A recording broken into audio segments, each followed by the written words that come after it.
Cleveland Clinic, Florida provides individualized treatment plans for excellent outcomes of health problems ranging from the most common to the most complex, even in cases considered untreatable by others. Cleveland Clinic, Florida. Every life deserves world-class care.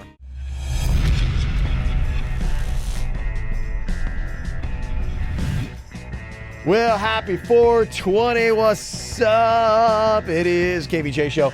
Coming up here, we're going to be talking a little bit about medical marijuana. I've become a big believer in it, and I'll tell you exactly why and let you know what medical marijuana in the state of Florida is all about and what is going on with it. I believe Dr. Jen is going to be stepping in here. I met Dr. Jen in the hallway. You did, huh? Yes. Okay, cool. Because I actually pulled off an article about it, and I'm just kind of curious if my article was factual or if it's littered with mistruths. Because there's some interesting stuff, and there's still a lot of problems with it. In fact, I want to address some of these. Some people are already texting us saying, did you know this about the medical marijuana thing? I'm like, no, I did not. So it will be informative today. We're going to learn about weed. Yes, we need to learn because I don't know a lot about it. I'm not a big weed person. I like the way it smells, but I just don't partake. I'll tell you what I don't like the way it smells is crawfish. Oh, my gosh. I am so sick of smelling crawfish. Yeah, Virginia. He's overloaded it, huh? Oh, my God. Yeah. We got Dan in here. He's from New Orleans himself, and the one story I always love sharing with Dan, one time he was working at a car dealership, and myself and the Queen, we stopped in. And, you know, on the weekends, if you don't know what my life is like, during the week, it's work for Kev. And I hit the door running on Monday, and then, you know, Friday until I wrap up what we're done, it's pretty much that. Like, I didn't even see Kim last night. My son had a baseball game, and his kid plays out there. And so, you know, I get everything in passing. So the compromise that my wife and I made a long time ago is that she'll give me the weeks, and then on the weekends, she pretty much runs the show. And you just go along for the ride. I got to go along for the ride. And you promise her this is the time that we're going to spend together. Yep. You Yep. plan the weekends, honey. That's it. So, like, I can't tread on it. I don't make plans with anyone else. It's all her. Whatever you want me to do, then I'm all yours. So that's our compromise that we have going on in life. So we go off to this car dealership. I don't even remember. I guess were we looking for a car, Dan? Were they getting a car from you, Dan? You guys were looking for like a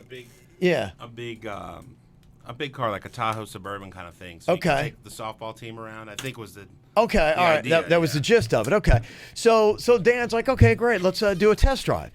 And so I don't even know ever what's going on. So I'm like, all right, here we go. And there's Dan in the back. We're having a good old time. And so we whip out of the dealership and get like on the highway, and we're going. I'm kind of looking at Dan, and he's looking at me like, where are we going? I'm like, I don't know. Like, I have no idea what's going on. She's really giving this baby a ride. And we stop at this place, and she hops out. And she's like, hold on, I got to run my taxes in. I'm like, what? I'm like, I don't know what's going on. Dan and I got sucked into my wife. She went and ran errands for half the day. And it was just like the Volkswagen commercial. If you've seen where they basically take the guy hostage and he's in the back and they're like 10 hours away from home. And he's like, hey, can we go back to the dealership? Have you guys signed for this thing? Did you get in trouble? How long were you gone, Dan? It was hours. it was all good for customer service. But when she loaded something up into the car before we got in and left, I was like, okay, we must be going somewhere. I didn't even up notice. Like a box full of documents. I didn't even notice. He had seen that. I didn't even see it because she hopped down. I'm like,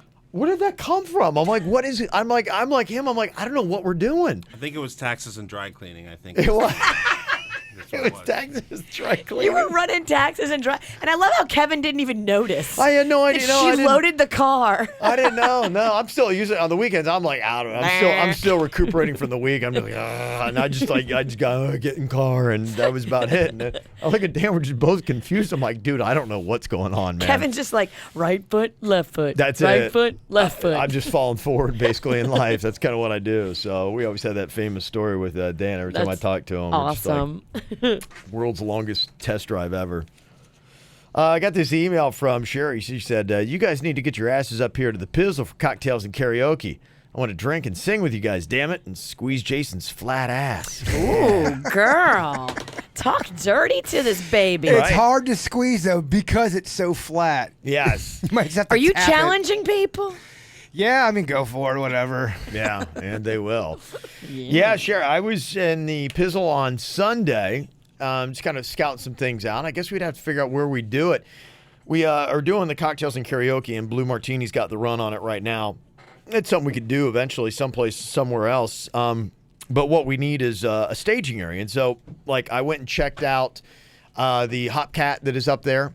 Ah, yes. It's a great place, and they got an awesome patio that's kind of like they've got one of those man-made lake kind of things that you always see all over South Florida. They do. That's their back patio at the Hop Cat. It's fantastic, but there's not a place really. We couldn't do cocktails and karaoke there. There's not a stage like at Blue Martini. Yeah, I went to Hop Life, which is the brewery that they've got there. It's fantastic again, but yeah, not really anything we could do. And I hear they have a brand new Miller's Ale House. I didn't make it over to that, but typically a Miller's Ale House is not going to work. So we need, if we're going to come to the Pizzle, we need a place like our Blue Martinis. It's a bar, and then you've got the stage, and so we're on a stage elevated above everybody else. We were supposed to do a snack pack reunion some point this year, too, and we were going to take it up to the Pizzle. Well, Sasser Salt told me there's a great brewery in Vero that has a stage, has room. Mwah. Bye, Dan. See you, Dan. Mwah. We love you. See you, Dan. See you at Fields, my man. We should totally look at going up to Vero and doing a little site check at the brewery that they're talking about in Vero. I think I've seen photos of that because I've done a little recruiting on that. About a year ago, I was on a big sales call about doing a brewery tour up through Fort Pierce. They have one at Vero Beach, and so I was online, scouted the whole thing and everything, how it looked. I'm like, great. And they're like, cool, we'll get it booked. That was a year ago. So I don't know what happened to that. But we do need to know what happened. I don't know they had a staging area, though. Okay, well, this place from the one I saw. does. It does, okay. This one, I was told it has a stage. It has 2 separate rooms. Cool. It's big. Love to do it then. Yeah. All right. I'll go do a recognizance next time I go up there. Something to look into then. Yeah, so if you have places like that. In fact, I have, maybe I do. Because I do have a list. I was compiling a list of every place in South Florida that has a staging area, and I've got a nice lengthy list. And so Nice. if you do have something, let me know, and I'll make sure it's not on my list. I haven't checked that list for about a year, so I'm not sure what's on it. Teresa sent an email. She said, I don't know much about guitars, and I wanted to buy a guitar for my husband. What type brand of acoustic guitar would Jaybird and Denny's recommend? She should come out on Saturday when we're going to be out at our Guitar Center remote. Is it Guitar Center we're going to be at? Yes. I just want to make sure I'm saying it right. Yeah, we'll be out there. I personally like a Takamine. That's my favorite, but you have an Ovation you can look into, and they do make a lot of affordable guitars now. Yep. Where, back in the day when you really wanted a nice guitar, you had to spend a lot of money. Things have become a bit of the more you spend, you will get a better quality, but you can live in that $500 range and get a quality guitar these days. Do you still call it a rig? Call it a rig. It's a lady that doesn't talk back to me. She talks for me.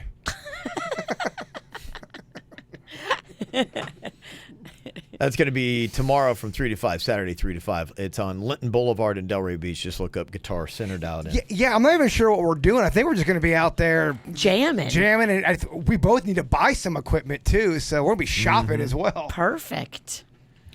Got this email from Zachary talking about Fortnite. He sends this to us at 4:55 a.m. He'd been playing since 11 p.m. the night before. He's 23. And he said, I really haven't played video games since high school. The game's catchy and fun to play.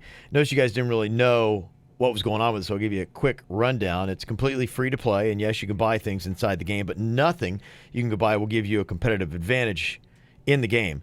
Everything purchasable is just for looks to customize your specific character. The game is simple. There's 100 people every game, and you skydive into a big map with no weapons or anything. Once you land, you have to find weapons, ammo, health supplies, etc.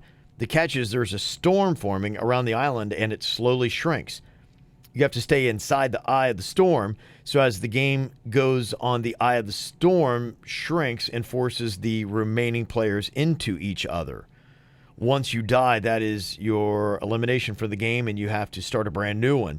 Every game that guns and supplies are in different locations, and the storm shrinks to different positions every time, so nobody can find the specific positions every time. It's very catchy. Hope the email helped. So there you go. I get the appeal behind it for sure. That's from Zachary. Yeah, interesting. Big deal. Got this from Michael. This is a little viral thing about I think it's a bar restaurant around Dallas, Texas. The restaurant is getting slammed on social media. They've used photos of Bruce and Caitlyn Jenner for their male-female bathrooms. You can see a photo of him, the USA, winning his decathlon there for the males as he was a man. And then as he's a woman, there's the photo that Caitlyn famously took for whatever that magazine was. Vanity, I believe. Yeah. And, people are giving this guy a hard time, but he's in Texas. Oh, the publicity is going to be amazing for that guy's restaurant. He don't give a shit about what you got to say. He don't give a frog's fat ass. Right. Come in and complain and buy some chicken while you're here. That's right. That's pretty much it. So that's the latest controversy burning up the internets. There'll be another one tomorrow. Got this email saying, hey, I'm just sending this email again. Found an interesting article of dreaming about coworkers. So my answer to the question why Jay Bird was dreaming about Virginia. Because he needs it. If you dream about somebody at work, you're connecting to a trait that person has. The rule of thumb with anything that happens in a dream is that everybody and everything is an aspect of you. If you dream about a coworker, then you're asking yourself what quality they represent. Are they a hard worker, creative, fun to be around? All of that. What 2 or 3 adjectives would you use to describe them? Then consider that you are connecting with that part of yourself. Your subconscious is saying that you want to become more of that. Yes. That's what I was telling you. Become me. Mm-hmm. I don't think it's any of that shit. You can misdiagnose some dreams. He also said, I want to say that I am a firm believer in karma, and I believe that will take care of Johnny Ferrari. And people are asking for an update on what's going on with Johnny Ferrari. I need an update. Yeah, I am asking. I've got spies that are trying to keep an eye, and I don't know if anything we've done on the radio has affected this, but he has not shown up at Twin Peaks since we blasted him really hard and outed his name. Are you sure? He's not shown up at all? I've shamed him. You've asked. I've asked, and I've been like, do you have any? And it's someone that is there a good bit that knows someone else that's there when they're not there, and so on and so forth. You got insiders, is what you're telling us. Yeah, kind of. I've got people. I've got eyes on. I'm like going, is this cat around? And I haven't seen him. So not that means anything. That's such a fascinating. Might mean nothing, but I love that saga though. I don't know. I have this picture what the guy looks like. I have no idea. Your picture's dead on. I mean, it's so unbelievable. It's one of those things that it's like a movie character. Like I said, every part of it, where you see that guy that's the complete asshole in the movie, and everything he did, like I thought it was a joke because I'm like, there's no way. Because like I said, as I'm walking in, and there was plenty of room for him to drive his car around me, and he's revving. I'm like, this asshole won. And I'm like, that was my first thought and feeling. And I see this red Ferrari. And I'm like, oh, okay, it's nice. I look at that guy. I'm like, that guy looks like an asshole. And then he goes, and he backs into the handicap. So I'm like, well, he's kidding, right? Because there was no handicap placard. And then when he sprung out of his car and went like racing into the sports bar, I'm like, this is a joke, right? I'm like, there's no way this guy is for real. Like, he fit every douchebag middle-aged man stereotype. And you're like, there's no way. And then the more I talked about it and like found out that he goes by Johnny Ferrari, buys the girls their watches and tries to get their number and creeps out, I'm like, well, this guy is everything that you would think. And so I keep waiting for the weird plot twist. Like, oh no, he's legitimately this or that. But no, it feels like he's just fitting right into character. That he is as big of an asshole as you might imagine. I hope he's on vacation and he didn't get word, because I want him to get busted red-handed. I want him to keep up the same bad behavior so we can catch him. Yeah, I just want him to stop, because I know it's a crowded parking lot. You can never find a parking spot there at the Twin Peaks. That's why, to me, it's even more like, because there are so many people, I got so many messages after that from people that are genuinely handicapped. They'd be like, you have no idea what a big problem this really is for us. We always can't believe it because we're always finding people that are springing out of their vehicles. Able-bodied. And we seriously struggle then when we have to park all the way back, and you just see these guys, and as you're struggling across the parking lot to make it into the place, this guy goes ding, ding, ding, ding, ding, springing right in his vehicle, and pulls right off. I just can't believe how many Johnny Ferraris are out there in the world. I mean, I'm doing just a quick search. There's a lot. Really? Johnny Ferraris, yeah. Well, I mean, yeah, I can see that. Yeah. Doesn't do much for the reputation about that Ferrari owner. I'm sure there's a few that are nice guys, but you're just like going, a Ferrari. I picture him too with his shirt buttoned down and chest hair.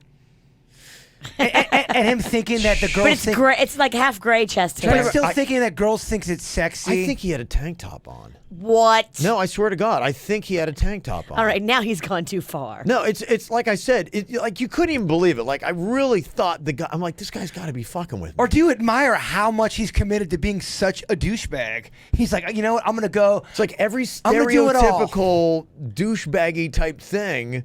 This guy was it. He embodied it. It's midnight at a club. Someone give me some sunglasses.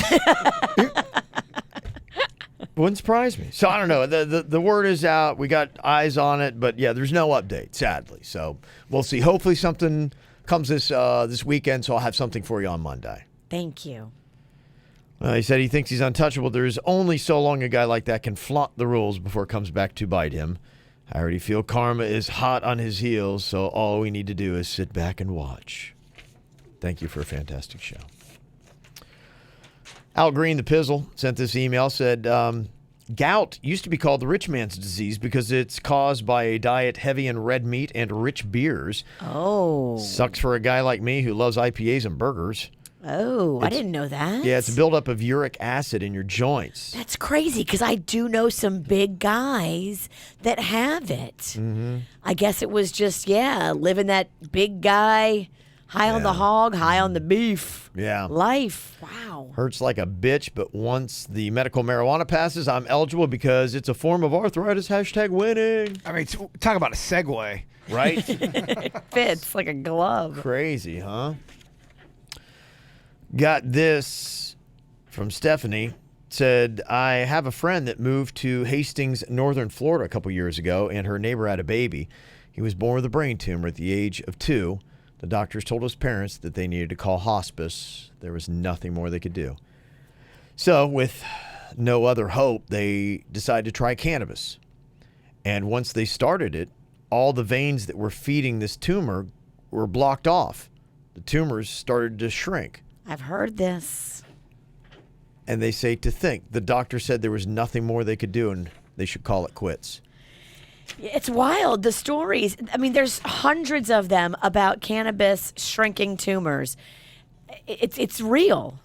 And I don't know if it works for every tumor on every person. Mm-hmm. Maybe there's something biologically with you that'll make it work or not work. Something within that tumor that'll make it either work or not work. But there's too many stories of it working not to take a chance. If I had a tumor, you can bet your sweet ass I'd be getting some cannabis oil on it real quick.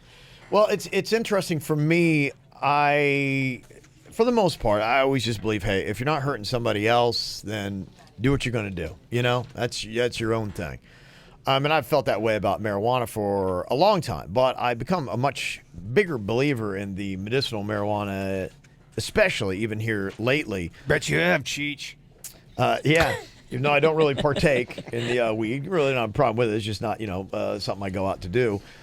But my wife works at a drug clinic in Delray Beach, so I'm constantly seeing stories, and they're not good stories. And what's crazy about them is a lot of them start with an injury and someone getting some pain meds because of an injury. There was one that they had just shown at our church a couple of weeks ago of a kid that was a high school star in football, had an injury, thought he was going to go to the NFL. They gave him some pain meds. It started there. Went from pain meds. Eventually the kid gets on heroin. His mom walks in one time and he's ODing and he's got a needle in his arm and they don't think he's going to survive. He luckily got clean after a hard battle with trying to get out of the heroin game because apparently it's incredibly addicting. And so he's on the straight path now. But if there was something like he could have used medicinal marijuana instead, you don't hear those stories of people using medicinal marijuana to treat pain ending the way it did. Now, there's still a lot of questions with it. I have a ton myself, and this is Dr. Jen. Is that correct? Dr. Jen. Dr. Jen is in here today. Hi. Hi. Now, I would like to go through a little bit of what I was reading in this article to find out how much of it is right. And there's still some questions. It sounds like there's still, at least from this article and even what people told me, there's still some problems that Florida needs to kind of iron out in what it's doing. What are the people saying? Well, let me tell you. I'll get to that. They passed this Amendment 2, happened back in 2016. Now, some of the issues that they have with this is the licenses that are given out and exactly who can do it. A couple of things just, though, that they were talking about in this article was what it treats. They list ALS, anxiety, anorexia, arthritis, cancer, epilepsy, glaucoma, HIV and AIDS, PTSD, Crohn's, Parkinson's, multiple sclerosis is a lot of the big ones, even like a lupus or something like that. So you have to have something in the ballpark of these conditions. Is that right, Dr. Jen, to get medicinal marijuana license? That is correct. They also have chronic non-malignant pain, which is a huge one because a lot of people who are on opiates or that was their only choice at one point, now they have an option. Okay. So that's a big one. There's also kind of a loophole that says anything similar to the other diagnoses, the doctor has to write the state to verify that that is what needs to happen, and then the state can deny or approve. Okay. They say the process on this to get medical marijuana, you go to a doctor who's state certified to prescribe medicinal marijuana. Correct. Is that correct? Okay. Yes. Then they say you must show that you have one of the approved conditions, and more importantly, that you've tried other treatments that haven't worked. Right. So in the beginning, it was you had to have 3 different physicians agree on a diagnosis. Okay. Now that's gone. Now you just come in, you have whatever's going on with you, and then after a physical and a chat with me or any other licensed physician, we make the recommendation. Okay. It then says if the doctor signs off, you send your application and a check for $75 to the Florida Department of Health, which eventually sends you a card you can take into a dispensary to purchase your pot. Right. So as of March, they allow online payments to the state for that $75 fee. That $75 pays for their whole process and the card itself. Okay. But yeah, as of March, it also has taken the wait time from like 4 to 6 weeks to about 2 to 3. Okay, that's good. So anybody can schedule an appointment, and then it's up to you to decide whether or not that they are a good candidate. Got you. Mm-hmm. It then says your prescription is only good for 30 weeks, at which point you'll need the doctor to sign off again. After 1 year, you'll need to have another in-person examination, which is going to cost you another $250 or so. So the rules on this change constantly. As of right now, when you come into the office and we decide this is good treatment for you, there's a consent you have to sign. It's a 7-page consent. It's a huge pain, but it keeps everyone legal. Every 210 days, we have to have a new consent on file for you. So I have to see everyone in 210 days. My prescriptions, the state doesn't let me write for longer than 70 days. So every 70 days, we have to touch base. That does not mean you have to come in. We're always happy to see people, but you can just call us and say, hey, this is working, this isn't working, we need to change it up a bit. Just have a conversation about how it's working. Okay. At any time, we can change it up and change the delivery method or the number of milligrams you're getting. But just keeping in context is the biggest part with that. Okay. It says at that point, you can only buy medical marijuana in Florida at a state-approved dispensary. Yes. It says for now, you can't buy anything smokable at a Florida dispensary in any kind of quantity. All you'll get for now are extracts, oils, and tinctures. Rules on edibles are coming at some point. Right. So the medical community cannot get behind anyone smoking something that has partially combusted hydrocarbons. Okay. That's the danger of smoking cigarettes, cigars, anything like that. Okay. But we don't know yet the implications of vaping. So all the delivery method by inhalation is through vape. And that's vaping oils, and some of the dispensaries now have cartridges that have ground up flour in it. So that's the way some people like to get their actual flour. But you know, and by it's still flour, she means like nug. It's like the actual. In case you guys don't know that. I thought it was like cooking flour. Like I'm like FLOUR. yeah, like you put flour in Denny's it? is here to translate if it gets too medical. I like that. I'll break it down for you. It's a good thing Yes, you're here. thank you, Denny's. It's a good thing you're here. They say anyone with a medical degree and at least 1 year of postgraduate residency qualify for a medical license and therefore could prescribe medicinal marijuana after completing the state-mandated 2-hour course. Right. Originally it was 8 hours. Now it's 2 hours. Now, the weird part about the training is a lot of the training has to be done on your own because most of the training this is federally legal. And if the DEA decides, you will go to prison as a healthcare provider. So a lot of people did it and then won't do it.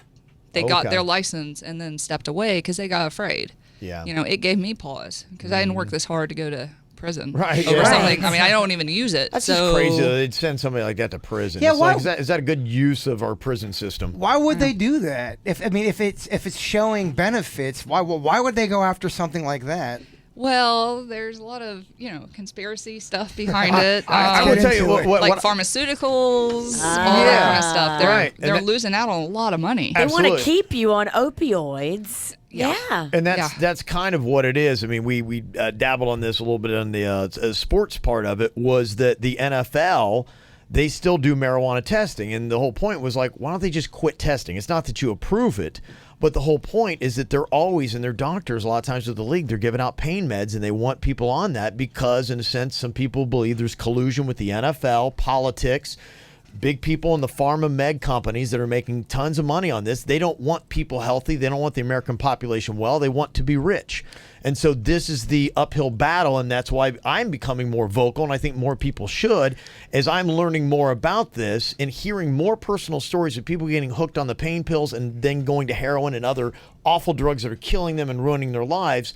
I'm like, we need to, as a population, realize this is right and step up and fix this. But someone's going to come back and, well, pot's a gateway drug too. That's what they're gonna end up saying. They'll say, yeah, that's all great and all, but you could say the same thing about pot. My personal experience, I'm not hearing the gateway of pot to heroin to drugs that they're ODing on. And I'll tell you, and a lot of it is your own personal. And if I start hearing of stuff where it's like, yeah, I started taking some oils for pain. Next thing I knew, I'm doing blow and monkey powder. By the way, I don't know. that's not my personal opinion. I am just saying that is what someone's going to come back at I've you never with. once, they say that, I've never once seen anyone that went, and I can tell you, I've got 5 stories that have moved me that I heard in the last month, where I'm just like, that have really got me kicking about this medical marijuana stuff, saying we got to get people off these freaking pharma meds. So if people start coming to me, bring me the stories of where marijuana has led you to do that. Would you say that, Jen? I think a lot of it depends on the intention when you originally do it. If you go to the bar and your intention is to get smashed, you're going to get smashed. Yeah. If you go to a party and someone has like Xanax everywhere and you take a Xanax, your intention is to get messed up that night. Yeah. If you go to anything and there's marijuana and you smoke it with the intention to party, then it could be a gateway drug. So could alcohol. So could benzos. So could opiates. It all depends on your intention. On the medical side, but the question I have is, you're talking about an actual mental intent. right? To me, what I'm hearing with the opioids, it's like a physical draw. It's like your body is overruling your mind. Even if you don't want to, you can't. And that's where I'm not hearing the marijuana connection, where it just makes you so compelled that you have to go to the next level like the opioids are. So, cannabis is not addictive. There's no part of cannabis that is physically addictive. Right. Do some people get addicted to the euphoria? No doubt. Sure. Some people get addicted to it, just like, some people get addicted to jogging or the cheese. gym. I get euphoria when I eat cheese, and Right. it's a problem. Exactly. It's the same Especially type thing. smoked cheese. He loves to smoke it. That's good, Virginia. Yeah. But I mean, I think it all depends on where you're coming from. And with opiates, I'm completely against opiates. But until now, we didn't have an option. Right. So we have people, and they just passed. Rick Scott just passed the thing where 3-day limit for opiates, up to 7 days if it's a really bad case. Yeah. So for people who are already hooked, that sucks, because where are they going to go? They're going to go to heroin. That's the next step. People are dying left and right in heroin. Oh, I I know. see these kids dying on the street all the time. Yeah. Now we have an option. So they're not going to withdraw as hard. So they're not going to say, I want to die, rather than, get off this.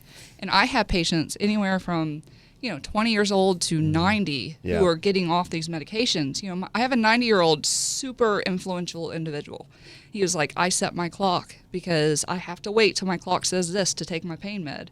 His life revolves around it. I have people missing their family's weddings and stuff because their refill lands on that day. Wow. And they can't be without their opiates. So anyone who thinks that's a healthy alternative is crazy. You're a prisoner to your medication. Yeah, for sure. And after 10 days, 25% of people are completely addicted. So prescribing 30 days, you don't have an option. Well, that's what Ricky Williams was saying. He was saying, I was in a lot of pain when I was playing football, and the only option the NFL was giving me were these pain pills, and I did not want to put that in my body. Yeah. And it's, what do you do if you're in a situation where you're in pain and you don't want to put that stuff in your body? Because some people are really against it. They don't want it in their system. Right. For good reason. For good reason. Yeah. Sure. Yeah. Well, this at least gives you an option, especially when we don't have a 2-week waiting period. Obviously, it's not a great option for an acute situation, but it's an option for the more chronic situations right now. And opiates also, they screw with your mind to the point of even when you're not in pain, it makes you think you're in pain because your body wants them that bad. Yeah. So there's no way to tell how much pain you're actually in until you're off the opiate. You are. Completely addicted, and you are a prisoner to this drug. Somebody sent a text that I'm investing in a company that's doing research on individualized cancer treatment, and they just received positive results. The marijuana strains are killing the free cells that spread cancer cells through the bloodstream. Wow. There have been study after study. Most of them, actually all of them, aren't in this country. The only way to get funding to do anything with cannabis in this country is a study that's designed to disprove it. So most of the studies are done outside this country, and there are some positive findings. I don't want people to take that to think, I need to stop my chemo and go that route, because I've also seen people do that who die.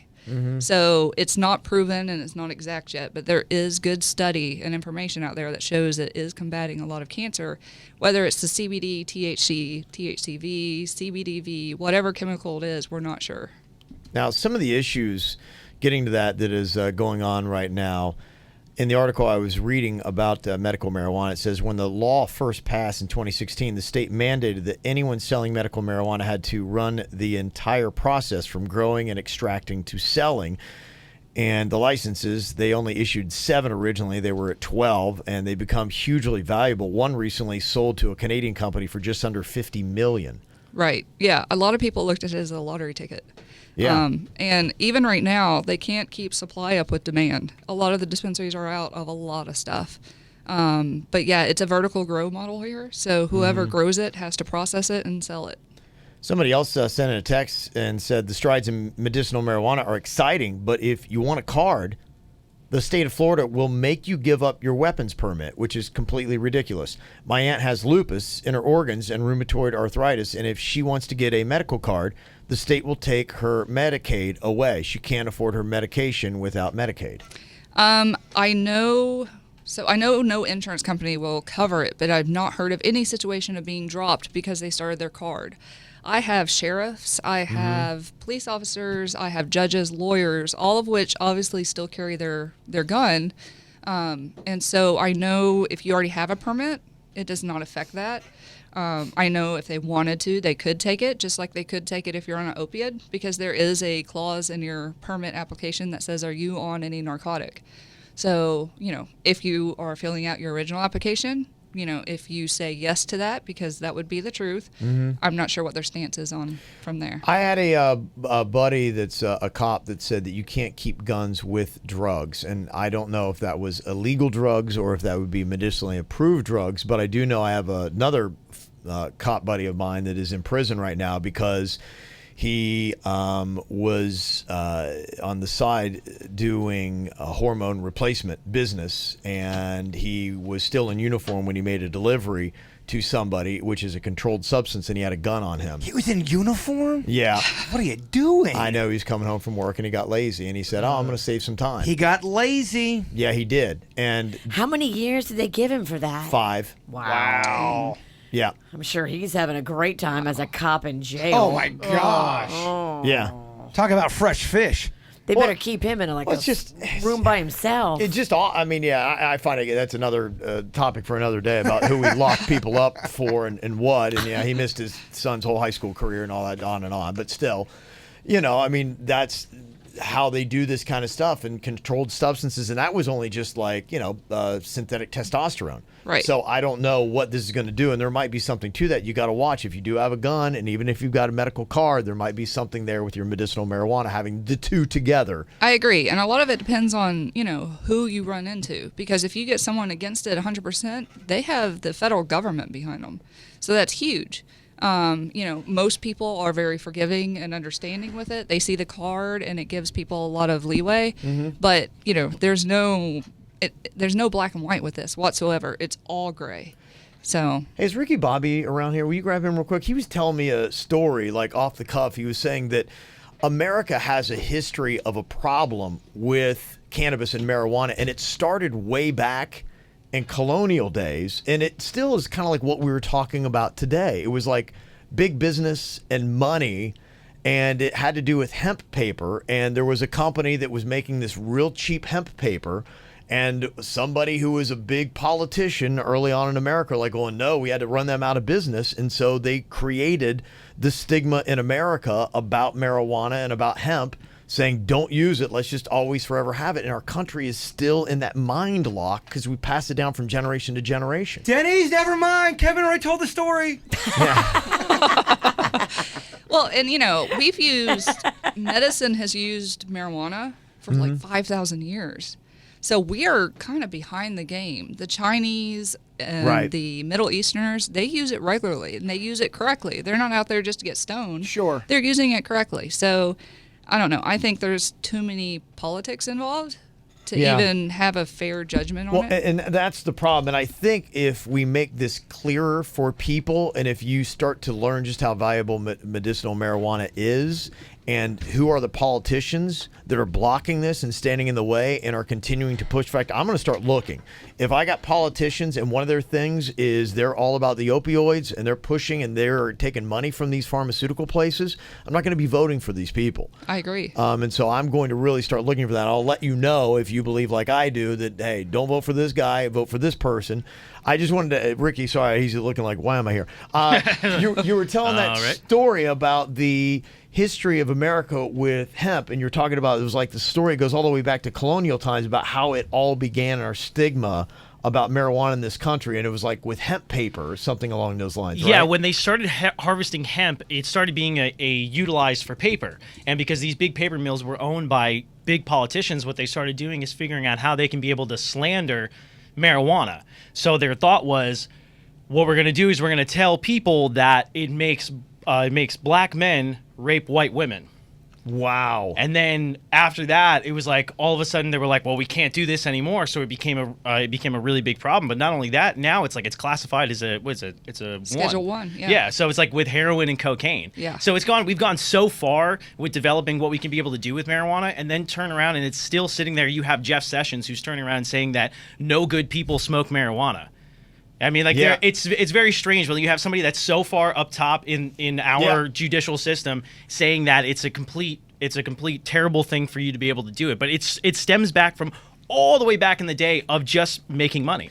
Hey, and that's the exact same thing now. Have you ever seen that movie Reefer Madness? No, back from I think that's what Jeff saw one day and just lost his mind. Like the 30s or 40s, they would put out propaganda about what weed would do to people, and it was called Reefer Madness, and it was basically a PSA on why you don't smoke weed. It shows people losing their friggin' minds. Yeah.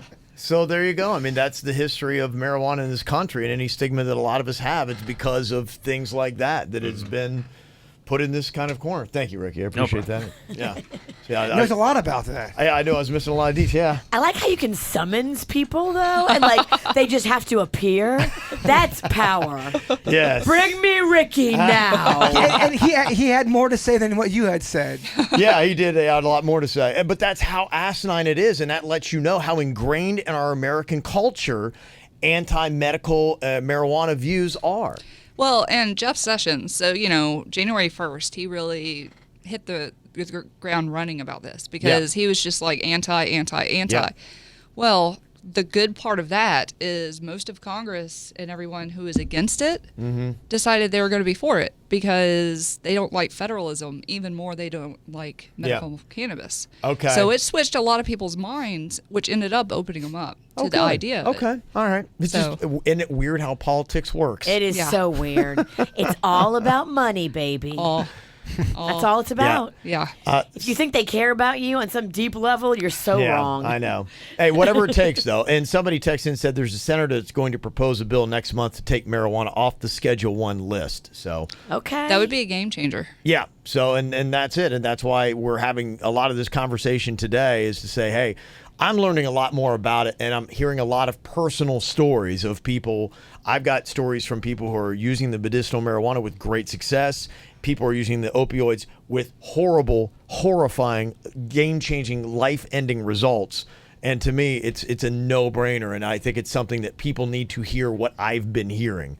Well, and I've seen people in my office. When I first started this, I had mixed thoughts. I was thinking, is it going to be a line of stoners outside my door waiting to get high? Yeah. Mm-hmm. You know, and what ended up happening is I would have kids come in. When I say kids, I say 20s.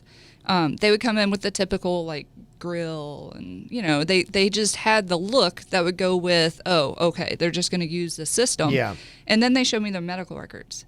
And you know, chicken and egg when it comes to that, because they have been sick since they were young kids, and they took themselves off opiates and benzos and some terrible medications and put themselves on like street marijuana. Yeah. And that's how they've been managing their diseases since then. Gotcha. You know, and it's been amazing to see the difference, because now we can give them clean stuff that they Right. don't have to go to the corner to go buy. Yeah. And it's making a huge difference in their lives. So it's been really incredible. This venture has been really incredible, and it's helping so many people. What do you think about because I've read a lot of things about it being able to shrink tumors, like actually like shrinking down the size of We tumors. just read an email about that. Yeah, so the cannabis plant has two main categories of chemicals in it. It's THC, which is what we all know is the psychoactive part of the plant. And within THC, there's hundreds of different smaller chemicals. And then there's CBD. CBD is the non-psychoactive part that helps with inflammation and many other things that we don't yet understand. Some diseases need the combination of both. Some just need CBD to decrease inflammation, and some need the THC to get pain under control. But as far as cancer is concerned, it depends on what kind of cancer is being investigated. What if it's benign tumors? It's really, you know, what symptoms are happening because of the benign tumor, because usually a benign tumor, you leave it unless it's causing symptomatic issues. So, but any mass, benign or malignant, if there's inflammation around it, CBD will decrease the inflammation, which has the potential to shrink it. There are studies about some lung cancers, some other cancers completely being cured. But these studies, you know, some of them are non-controlled. We don't understand the entire process of the plant because there's not enough research back in it. So really what it is, we need funding to understand more, to make it even better still. We need to have politicians with open minds to say, look, we need to help out our population. The opioid thing does not seem to be working well at all. We need to get our population off of this stuff, and we need to find good alternatives. What is funding research right now? The only thing funding research right now is the negative parts of it. So some big pharma will donate money to make marijuana outside. So basically saying, okay, what are the negative effects? So what psychoactive effects are so negative we're trying that to pick it apart still. Right. And so the smart universities around, Tampa's one of them, they're one of the major players in this, is they will go under those auspices, and then they'll prove them wrong. Gotcha. In the research. Gotcha. So Yeah, good. But Okay. Big Pharma has a huge role in it. You know, Yeah. they're losing tons of money. Good. We want them to lose tons more. Yeah. Yeah. They just really seem like the big, ugly evil in America that we need to start finding a way to cripple them. Expose it. We need to expose it because Yeah. I don't think the normal person understands just how big of a problem it is. If you haven't been touched by the opioid crisis, you're just kind of like, oh, that's bad people. Right. They're And you don't just understand. junkies. Right, exactly. Which I cannot stand that. Well, it's not true. They're just normal people. They're people in pain Yeah. from accidents, Yeah. from chronic disease. And my wife, you know, works at a drug clinic that does the opioid stuff in Delray, and tries to help them with their fundraising. And she's continually met with people not really wanting to fund them because they're like going, you just got junkies that make bad decisions. You know, you got people that have no control on their animals. And like going, we got no sympathy for them. And hearing some of the stories, they, like I said with the story I used earlier, it's starting with a kid in high school that was a star athlete and he got hurt and they gave him pain meds, and then next thing you know, he's a heroin junkie. Right. And the withdrawal is He's not a bad person. Well, the Good withdrawal guy. is so bad, Yeah. they don't have an option. It's Yeah. not an option at that point because they are miserable. They feel like they're dying actively. Yeah. And the only thing that will substitute it once they pull the pills is heroin. That's Yeah. the closest next thing. You know, if you're on Xanax or Klonopin or any of the benzos for a long period of time, you actually could die. You will have seizures and all that kind of stuff. But I still meet women and men all the time who, oh, I felt a little anxious today, so I popped a Xanax. You know, that's unacceptable because no medical provider should be doing that. That's No. another big pharma move. But all of medicine is turned to symptomatic care. It's no longer about, you know, if you feel this way, I'm going to give you a SSRI. It should be, if you feel this way, let's find out what's causing that. Find the reason, tackle the reason. Then we don't have to put medicine on top of medicine and then give you medicine for the side effects of the first two. You know? Right. Yeah. And that's how It's they do it. ridiculous. And Oh, but they it. love it because Right, it's more prescriptions, cha-ching. more pills, more Right. money. Yeah, Right. absolutely. And patients don't want to hear, you need to go to the gym. It would make you feel better. They just don't want to hear that. Right, I hear you. Dr. Jen, thank you. If somebody would like to reach out for more information or to contact you, how would they do that? We have an office in downtown West Palm. It's Med Club by Dr. Jen. Okay. Our office phone number is 561-214-3323, and you can call us anytime. What story are you on? Story. Do you, are you on what floor? Oh, third floor. It's actually the Harvey building for people familiar with downtown. Okay. Okay. Third floor. He has a little issue with heights. Can you give him medicinal marijuana ahead of time to get him up to your medicinal I marijuana have clinic? major anxiety. Can you meet him in the lobby Yeah, I know. and do like a pop-up? All right, we'll work that out later. Thank you, Dr. Jen. Appreciate your time for coming in here. Any comments you have, we'll pick up round 2 on Monday. Mail at kvjshow.com. You guys have an amazing weekend. Hope to see you out tonight. Cocktails and karaoke, Blue Martini. Town Center Mall in Boca. We'll see you there tonight. Later. Cleveland Clinic, Florida provides individualized treatment plans for excellent outcomes of health problems, ranging from the most common to the most complex, even in cases considered untreatable by others. Cleveland Clinic, Florida. Every life deserves world-class care.